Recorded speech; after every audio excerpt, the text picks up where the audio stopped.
ಇವತ್ತು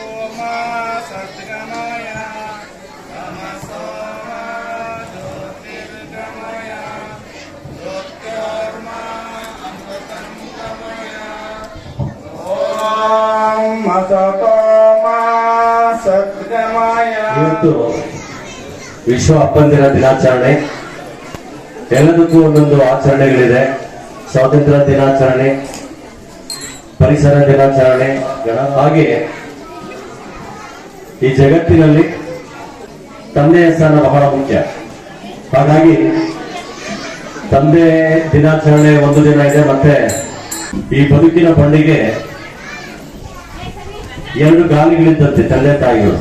ಹಾಗೆ ನೀವೆಲ್ಲರಿಗೂ ಅಪ್ಪಂದಿರ ದಿನಾಚರಣೆಯ ಶುಭಕಾಮನೆಗಳನ್ನ ಮತ್ತೊಮ್ಮೆ ಸಲ್ಲಿಸುತ್ತಾ ಸಹ ಉಪಸ್ಥಿತರಿದ್ದೀರಿ. ಈ ಒಂದು ದಿನದ ಮಹತ್ವವನ್ನು ನಾವು ಅರಿಯುವುದರ ಜೊತೆಗೆ ನಮ್ಮ ಗೃಹಗಳಲ್ಲಿರ್ತಕ್ಕಂಥ ಪುಟಾಣಿ ಕಂದಮ್ಮಗಳನ್ನ ಹೇಗೆ ಏಕೆ ಬೆಳೆಸಬೇಕು, ಅವರಲ್ಲಿ ಎಂಥ ಭಾವನೆಗಳನ್ನು ತುಂಬಬೇಕು, ಅವರ ಮುಂದಿನ ಜೀವನ ಅತ್ಯಂತ ಪವಿತ್ರವಾಗಿರಲಿಕ್ಕೆ ನಾವು ಯಾವ ಪ್ರಕಾರದಲ್ಲಿ ಅವರನ್ನ ಸಿದ್ಧ ಮಾಡಬೇಕು ಅಂತ ಹೇಳಿ ವಿಚಾರ ಮಾಡತಕ್ಕಂಥ ಸುದಿನ ಇದೆ.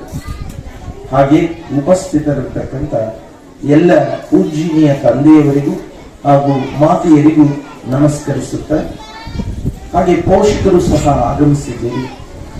ತಮಗೆಲ್ಲರಿಗೂ ನಾನು ಗೌರವಪೂರ್ವಕವಾದ ನಮಸ್ಕಾರಗಳನ್ನು ಸಮರ್ಪಣೆ ಮಾಡುತ್ತೇನೆ. ಹಾಗೆ ಈ ಶಾಲೆಯ ವಿಶೇಷವಾದ ಕಾರ್ಯಶೈಲಿಯನ್ನು ಹೊಂದಿರತಕ್ಕಂಥ ಪೂಜ್ಯನೀಯ ಎಲ್ಲ ಗುರುವೃಂದದವರನ್ನು ನಾನು ಭಕ್ತಿಪೂರ್ವಕವಾಗಿ ನಮಸ್ಕರಿಸ್ತೇನೆ. ಉನ್ನತ ಹಂತದಲ್ಲಿರ್ತಕ್ಕಂಥವರಿಗೆ ಈ ಎಲ್ಲ ವಿಚಾರಗಳು ಚೆನ್ನಾಗಿ ಅರ್ಥ ಆಗ್ತದೆ. ಏನಂತ ಹೇಳಿದ್ರೆ, ವಿದ್ಯೆ ದದಾತಿ ವಿನಯಂ, ಅದರ ತಾತ್ಪರ್ಯ ವಿದ್ಯೆಯಿಂದ ವಿನಯ ನಮಗೆ ಸಂಪ್ರಾಪ್ತಿ ಆಗ್ತದೆ. ವಿದ್ಯೆಯಿಂದ ವಿನಯ ಪ್ರಾಪ್ತಿ ಆಯ್ತಂದ್ರೆ ಅಲ್ಲಿ ವಿದ್ಯೆಯ ಜೊತೆಗೆ ಸಂಸ್ಕಾರವಂತನಾಗಿರ್ತಾನೆ ಅಂತ. ಅದಕ್ಕೆ ನಾನು ಬಹಳಷ್ಟು ಬಾರಿ ಹೇಳ್ತಿರ್ತೇನೆ, ಕೇವಲ ಶಿಕ್ಷಣವನ್ನ ಪಡೆದ್ರೆ ಅವನು ಪರಿಪೂರ್ಣ ವ್ಯಕ್ತಿತ್ವವನ್ನು ಹೊಂದಿರುವ ವ್ಯಕ್ತಿ ಅಲ್ಲ. ವಿದ್ಯೆ ಶಿಕ್ಷಣದ ಜೊತೆಗೆ ಸಂಸ್ಕಾರ ಬೇಕು. ಅದಕ್ಕೆ ಶಿಕ್ಷಣ ಮತ್ತು ಸಂಸ್ಕಾರ ಒಂದು ನಾಣ್ಯದ ಎರಡು ಮುಖಗಳಿದ್ದಾವೆ.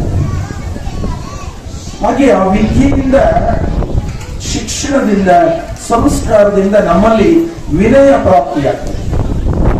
ಶಿಕ್ಷಣ ಮತ್ತು ವಿನಯದಿಂದ ನಮಗೆ ಸ್ಥಾನ ದೊರೀತದೆ. ಸ್ಥಾನ ಅಂತ ಹೇಳಿದ್ರೆ ಮುಂದಿನ ಭವಿಷ್ಯದಲ್ಲಿ ನೀವು ನಮ್ಮ ರಾಷ್ಟ್ರವನ್ನು ಬಲಿಷ್ಠವಾಗಿ ನಿರ್ಮಾಣ ಮಾಡತಕ್ಕಂಥ ಶ್ರೇಷ್ಠ ಸ್ಥಾನಗಳನ್ನು ಅಲಂಕರಿಸ್ತೀವಿ. ಆ ಸ್ಥಾನದ ಬಲದಿಂದ ತಾವು ಧನಧಾನ್ಯ ಸಂಪತ್ತನ್ನ ಗಳಿಸ್ತೀರಿ. ಅದನ್ನ ಲೋಕದ ಸೇವೆಗೆ ವಿನಿಯೋಗಿಸ್ತೀವಿ. ಜೊತೆಗೆ ಅತ್ಯಂತ ಸುಖಮಯವಾದ ಜೀವನವನ್ನ ನಡೆಸ್ತೀರಿ ಅಂತೇಳಿ ಆ ಒಂದು ಶ್ಲೋಕದ ತಾತ್ಪರ್ಯ. ಮಕ್ಕಳೇ, ನೀವು ಅತ್ಯಂತ ವಿನಯಶೀಲರು, ದಯಾಮಯರು, ಕರುಣಾಮಯರು, ತಂದೆ ತಾಯಂದಿರ ಸೇವೆಯನ್ನ ಮಾಡತಕ್ಕಂಥ ಮನೋಭಾವ ಇರಬೇಕು. ಅದಕ್ಕೆ ಆ ಪುಟಾಣಿ ಕೈಗಳಿಂದ ತಂದೆ ತಾಯಿಗಳ ಸೇವೆಯನ್ನ ಮಾಡತಕ್ಕಂಥ ಇಚ್ಛೆ, ಮನೋಭಾವ ಇಲ್ಲಿಂದಲೇ ಬೆಳೆಯಬೇಕು. ಅದಕ್ಕೆ ಪೂರ್ವಜರು ಹೇಳಿದ್ದಾರೆ, ಗಿಡವಾಗಿ ಬಗ್ಗದ್ದು ಮರವಾಗಿ ಬಗ್ಗೀತೆ ಅಂತ ಪ್ರಶ್ನೆ ಮಾಡಿದ್ದಾರೆ. ಬಗ್ಗುತ್ತೋ ಇಲ್ಲ, ನೀವು ನನಗೆ ಉತ್ತರ ಕೊಡಬೇಕು, ಮೌನವಾಗಿರಬಾರ್ದು. ಗಿಡವಾಗಿ ಬಗ್ಗದ್ದು ಬಗ್ಗೋದಿಲ್ಲ ಅಂತ. ಅದಕ್ಕೆ ನೀವು ಈ ಹಂತದಲ್ಲೇ ಶಿಕ್ಷಣ ಉನ್ನತವಾಗಿ ಕಲಿಯಬೇಕು, ಸಂಸ್ಕಾರವಂತರಾಗಬೇಕು, ಸದ್ಗುಣಶೀಲರಾಗಬೇಕು, ಸಚ್ಚಾರಿತ್ರವಂತರಾಗಬೇಕು. ದಯೆ, ಮಮತೆ, ಕರುಣೆ, ಪ್ರೀತಿ, ವಾತ್ಸಲ್ಯ, ಸರ್ವರನ್ನ ಸಮಾನವಾಗಿ ಕಾಣುವಂತಹ ಸದ್ಭಾವ ನಿಮ್ಮಲ್ಲಿ ಉದಯ ಆಗ್ತದೆ. ಅದೆಲ್ಲ ಅಂಗಡಿಯಲ್ಲಿ ಸಿಗೋ ಹಂಗಿದ್ದಿದ್ರೆ ನಿಮ್ಮ ಅಪ್ಪಗೆ ಹೇಳಿ ಕೊಂಡ್ಕೊಂಡು ಬಿಡ್ಬೋದಾಗಿತ್ತು. ಅಂಗಡಿಯಲ್ಲಿ ಸಿಗುತ್ತೋ? ಎಲ್ಲಿ ಸಿಗುತ್ತೆ? ನಮ್ಮ ಹೃದಯದಲ್ಲಿಯೇ ಇರುತ್ತೆ. ಅದನ್ನು ನಾವು ಹೊರ ತಕ್ಕೋಬೇಕಂತ ಶುದ್ಧ ಭಾವನೆಗಳನ್ನ. ಅದಕ್ಕೆ ನಾನು ಪ್ರತಿ ಮಗುವಿಗೆ ಹೇಳ್ತೇನೆ, ನಿನ್ನ ಜೀವನ ಅತ್ಯಂತ ಶ್ರೇಷ್ಠ ಆಗಬೇಕಂದ್ರೆ ನೋಡಿ, ನನ್ನ ಜೊತೆ ನೀವು ಹೇಳ್ಬೇಕು. ಶಿಸ್ತು, ಸ್ವಚ್ಛ,